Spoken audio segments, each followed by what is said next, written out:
Hello प्रिय विद्यार्थियों, आपका श्री वीपी कोचिंग एनसीईआरटी में स्वागत है। यदि आप किसी भी परीक्षा की तैयारी कर रहे हो, चाहे वो स्टेट लेवल के हो चाहे केंद्र लेवल के हो, तो यहाँ पे जो भी टीचर के एग्जाम होते हैं यदि तो टीचरों में अधिकतर एनसीईआरटी बुक पूछी जाती है। आपने देखा होगा एनसीईआरटी बुक पूछी जाती है। और एनसीईआरटी के अलावा भी स्टेट का जो एग्जाम है तो स्टेट लेवल की कुछ बुकों से भी वहाँ पर क्वेश्चन आते हैं। यहाँ पे मैं आपको बुक ले रहा हूँ, ये उत्तर प्रदेश की बुक है बेटा। इसमें क्या है, कक्षा 7वीं की मैं पढ़ा रहा हूँ, पार्ट 3 है सल्तनत का विस्तार, खिलजी वंश। सल्तनत का विस्तार हुआ तो फिर आया खिलजी वंश 1290 ईस्वी से 1300 ईस्वी तक, 1320 ईस्वी तक। तो देखते हैं किस प्रकार से विकास हुआ, आप उसके बारे में पढ़ते हैं, समझिएगा। जहाँ पे कठिन वर्ड आते हैं, कठिन जो शब्द आएंगे उनको मैं आपको आसानी से समझा दूंगा। आप लोग जुड़े रहिएगा। किसी भी परीक्षा की आप तैयारी कर रहे हो, जैसे आप पढ़ेंगे बलबन की मृत्यु के बाद, जब बलबन मर गया बाद में दिल्ली की सत्ता पर अपना प्रभुत्व माने अपना शासन स्थापित करने के लिए तुर्क तथा खिलजी खिलजी खिलजी को खलजी भी कहा गया, सरदारों के मध्य संघर्ष प्रारंभ हो गया। इस संघर्ष में खिलजी सरदार जलालुद्दीन फिरोज सुल्तान बनने में सफल रहा। जलालुद्दीन फिरोज खिलजी के पूर्वज अफगानिस्तान के खल्ज नामक स्थान से भारत आए थे। कहां से आए थे बेटा? खल्ज नामक स्थान से भारत आए थे। अब क्या होता है, अफगानों की भाषा में गर्म प्रदेश को खल्ज कहते हैं। अफगानों की भाषा में गर्म प्रदेश को कहते हैं, खल्ज कहते हैं। अतः एक खिलजी खिलजी कहलाए। जब खल्ज का तो खिलजी कहलाए। अब क्या होता है, जलालुद्दीन फिरोज खिलजी का शासन कब से कब रहा? तो 1290 ईस्वी से 1296 तक रहा।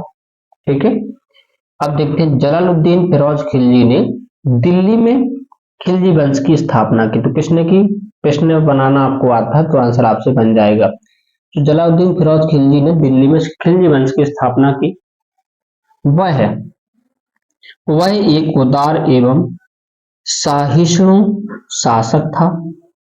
उसने दंड के नियमों को मानवीय बनाने पर ध्यान दिया तथा विद्रोही तुर्क सरदारों को संतुष्ट करने की नीति अपनाई। सुल्तान का भतीजा अलाउद्दीन, जो कड़ा कड़ा को मतलब कौशाम्बी उत्तर प्रदेश में है, एवं अवध का इक्तादार तथा रक्षा मंत्री था। इक्तादार पहले पढ़ा चुका हूं। देवगिरी पर आक्रमण करने के लिए स्वयं निकला। वहां उसे विजय के साथ साथ अपार धन मिला।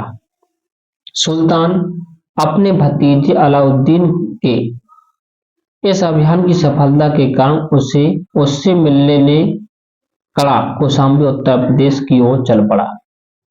पर कड़ा में सुल्तान की हत्या उसके भतीजे अलाउद्दीन द्वारा कर दी गई। बताओ, उसी ने मार दिया। जलालुद्दीन की मृत्यु के बाद अलाउद्दीन खिलजी ने सिंहासन प्राप्त किया। अब पढ़ते हैं आगे। अलाउद्दीन खिलजी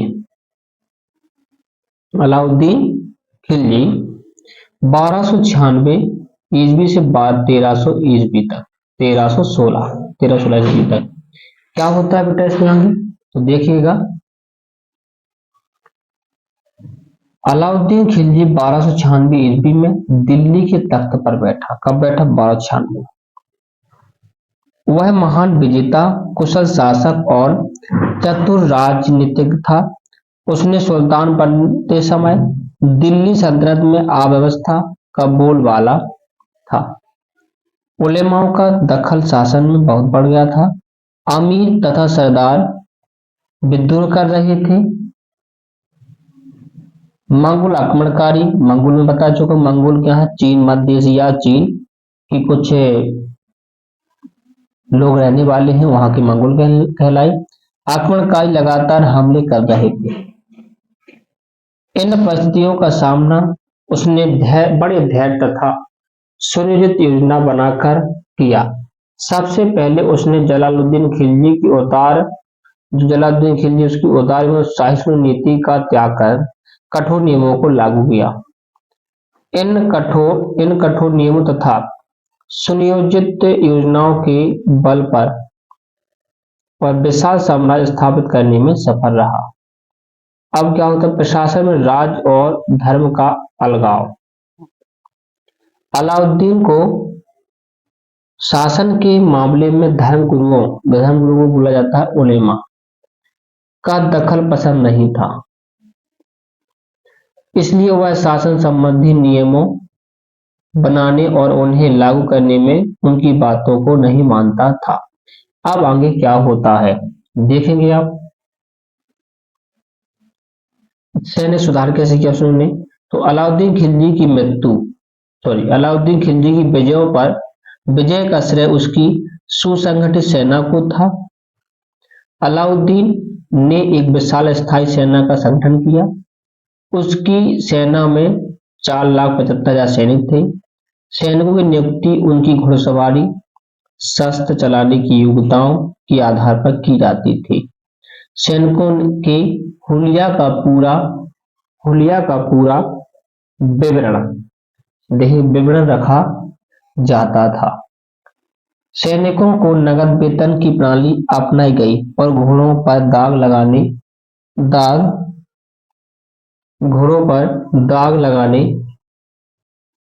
लगाने की प्रथा प्रारंभ की।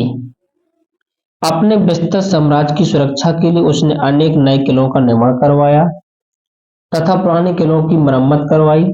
इन किलों को रसद आपूर्ति की भी पूरी व्यवस्था की गई।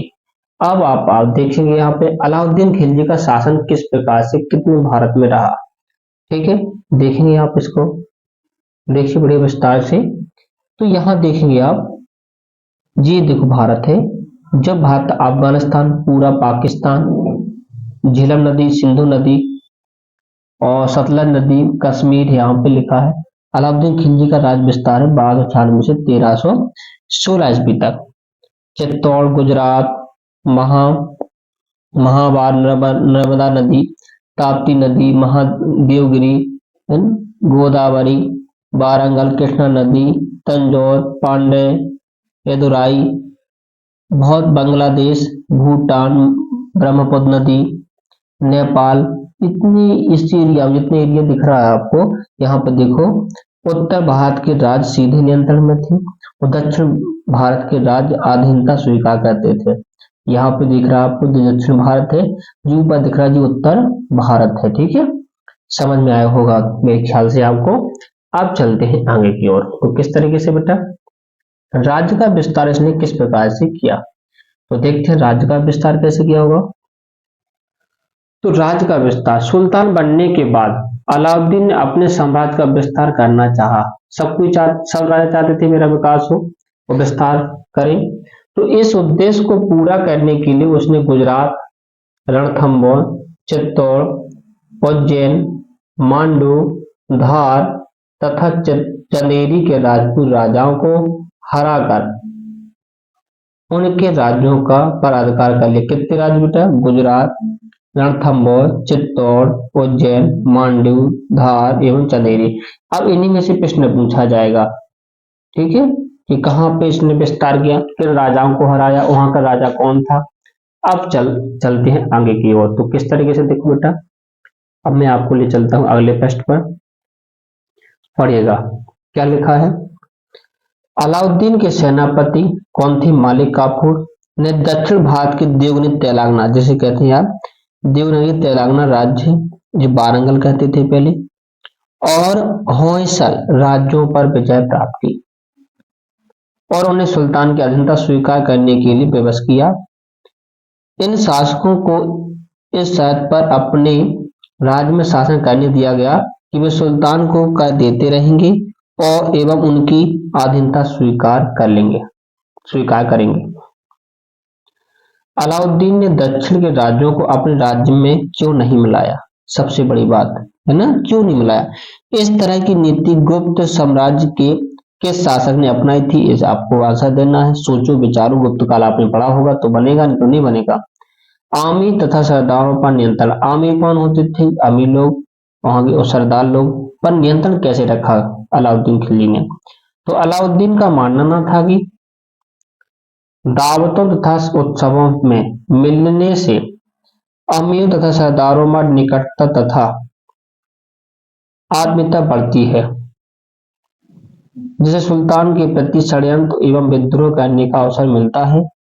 अतः विद्रोहों को रोकने के लिए अलाउद्दीन खिलजी ने दरबार के अमीर और सरदारों पर कठोर प्रतिबंध लगाए। उनके इलाकों पर राज्य द्वारा अधिकार कर दिया गया।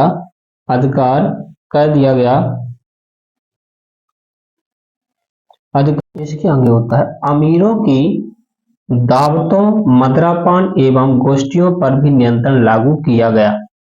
सुल्तान की पूर्व आज्ञा के बिना अमीर सामाजिक समारोह का आयोजन नहीं कर सकते थे। गुप्तचर सदैव उन पर नजर भी रखते थे। इन प्रतिबंधों से सरदार और अमीर भयभीत रहते थे। सुल्तान के विरुद्ध किसी को सिर उठाने का साहस नहीं था। इस प्रकार उसका अमीरों पर पूर्ण नियंत्रण स्थापित हो गया। यदि आपके पेपर में आता है कि अमीरों एवं सरदारों पर नियंत्रण किस प्रकार से किया, तो आपको आंसर लिखना पड़ेगा, ठीक है, कक्षा 7 के लिए।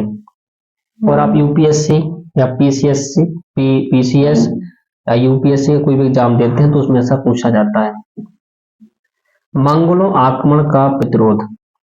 भारत की उत्तरी पश्चिमी सीमा पर मंगोलों के आक्रमण होते रहते थे। अलाउद्दीन के समय में भी मंगोलों ने कई बार आक्रमण किए।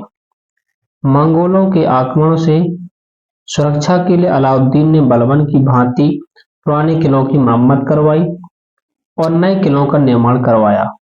इन किलों में उसने योग्य और कुशल सेना रखी। यह सेना मंगोलों के आक्रमण को रोकती थी। अब कृषि में इसने क्या किया? कृषि के लिए क्या किया गया? तो कृषि नीति क्या थी अलाउद्दीन की? तो अलाउद्दीन पहला मध्यकालीन शासक था जिसने लगान का सही अनुमान लगाने के लिए भूमि को बिस्वा से नापने की प्रथा शुरू की। अब पेपर में आए कि बिस्वा से नापने की प्रथा किसने लागू की? तो वो था अलाउद्दीन खिलजी। खराज, खराज का मतलब होता है लगान। खराज का मतलब लगान, पैसों में नहीं बल्कि अनाज खाद्यान्न के रूप में वसूल किया जाने लगा था। पैसा नहीं लगते थे, अनाज लिया जाता था। ध्यान रखना बच्चों, ताकि नगरों को पर्याप्त मात्रा में खाद्यान्न पहुंचाया जा सके। वैसे इसकी नीति बहुत अच्छी थी। अब बाजार नियंत्रण किस तरीके से? बाजार पर नियंत्रण कैसा था भी इनका? तो बाजार नियंत्रण था अलाउद्दीन को मंगोलों आक्रमणों से राज्य की सुरक्षा तथा सल्तनत विस्तार के लिए एक बड़ी सेना रखना जरूरी था। इन सैनिकों को उनकी जरूरतों के अनुसार वेतन देने में खजाना खाली हो जाता था।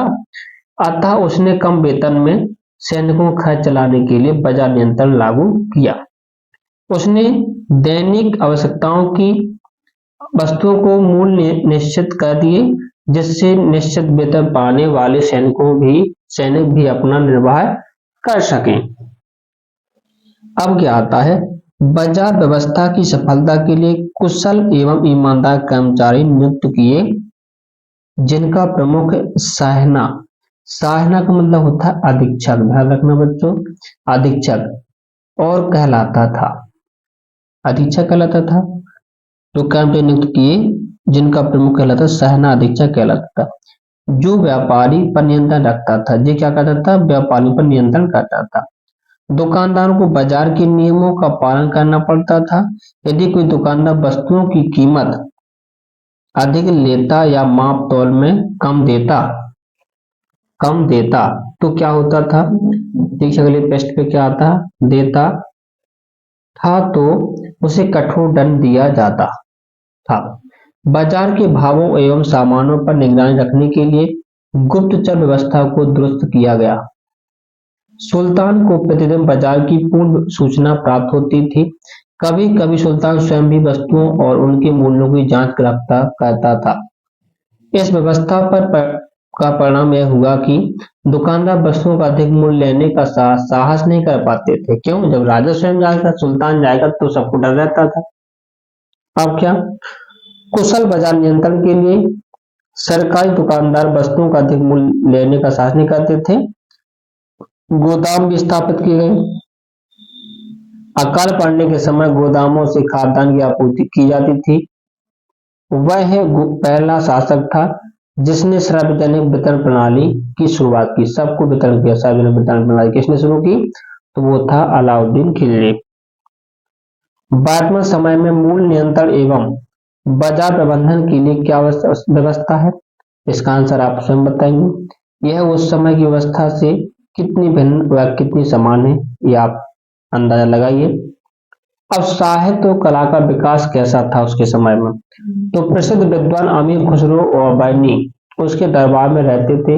अमीर खुसरो का लोकप्रिय नाम क्या था बेटा? तो वो था तूती ए हिंद। अमीर खुसरो को क्या बोलते हैं? तूती ए हिंद था। तथा वह प्रसिद्ध सूफी संत निजामुद्दीन औलिया के शिष्य थे। तो आपके एग्जाम में आएगा निजामुद्दीन औलिया के शिष्य कौन थे? तो कौन थे? अमीर खुसरो थे, जिनका नाम था तूती ए हिंद था। अमीर खुसरो को खड़ी बोली तथा सितार के आविष्कार का श्रेय दिया जाता है। अमीर खुसरो अपनी पहेलियां, दोहों, मुकरियों और कव्वालियों के लिए प्रसिद्ध हैं। एक पहेली यहाँ पे दी जा रही है। एक गुड़ी ने यह गुड़ कीना, हरियल पिंजरे में दे दीना, देखा जादूगर का कमाल, और डाला हरा निकला लाल। ये है आपका पार। क्या है बेटा? पार। अब आता, उसने दिल्ली में एक विशाल टैंक का निर्माण करा जिसे हौज खास के नाम से जाना जाता। किस नाम से? हौज खास के नाम से जाना जाता। दिल्ली में विशाल टैंक का निर्माण करवाया था। और अलाउद्दीन ने काम और करवाया था। अलाउद्दीन ने काम और कराया। अलाउद्दीन ने दिल्ली में कुतुब मीनार के निकट कुवत्तुल इस्लाम मस्जिद के एक द्वार के रूप में अलाई दरवाजा बनवाया। जी आपको ध्यान रखना है।